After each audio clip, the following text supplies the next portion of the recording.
Can you handle this 5-minute workout? Here's a packed one that'll light up your core, legs, and arms. First, I'll show you the movements and point out what you should be focusing on when performing these 3 key movements.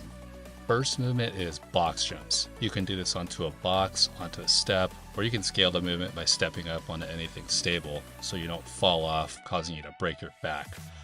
The idea behind this movement is to be explosive. Start with your feet directly under your hips, like you were standing to wash dishes or paying for groceries, just relaxed, to generate the most power. Use your whole body, including swinging your arms.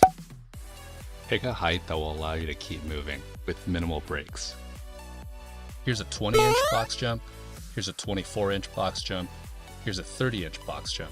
Feel free to step down from the top or scale up the movement by rebounding at the bottom to go directly into the next repetition.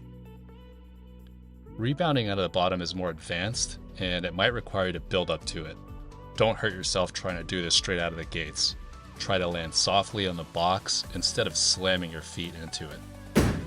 Now the second movement is thrusters. I recommend doing this with a barbell or 2 dumbbells if you have them. You can also do variations with a med ball, a single arm dumbbell or kettlebell, or anything really that you might have to be able to push up overhead. You can even do this without weights. The way to set this up is start with your feet shoulder width apart, or wherever you typically do a squat.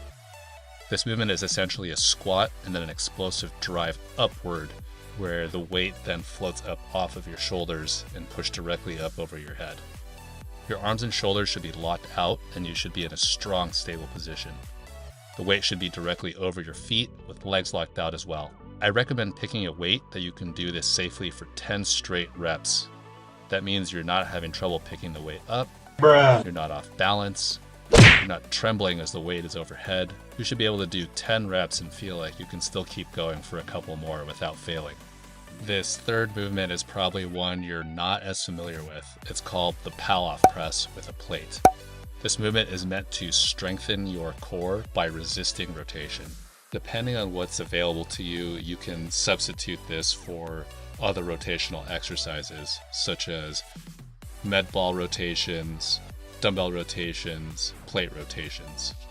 This movement will really fire up your core muscles, arms, and even chest.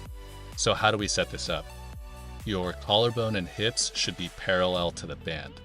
Feet shoulder width apart.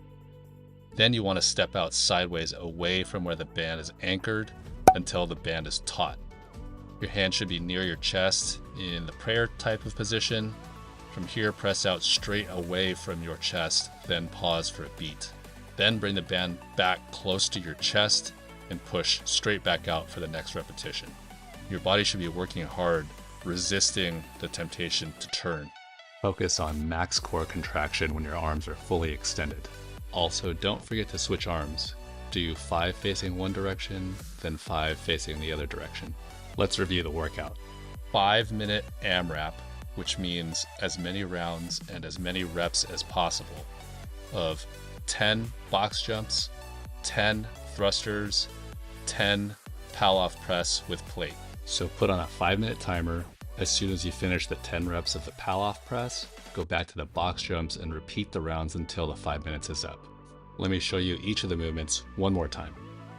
Here we are doing box jumps with a rebound, and make sure you're opening up your hips at the top. So what that means is you're standing all the way up at the top of each repetition. Here we are doing thrusters. Make sure you're driving through the legs for your power, keeping your chest up, and then transferring all that power through your arms into the bar or weight.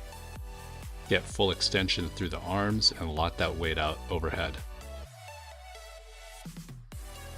Here we are doing the Pallof press with the plate.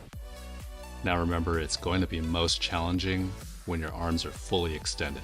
That's normal. The stimulus is going to come from contracting your core to prevent yourself from twisting. If you like this video, hit like, subscribe, share it out. I'd appreciate it. See you guys on the next one.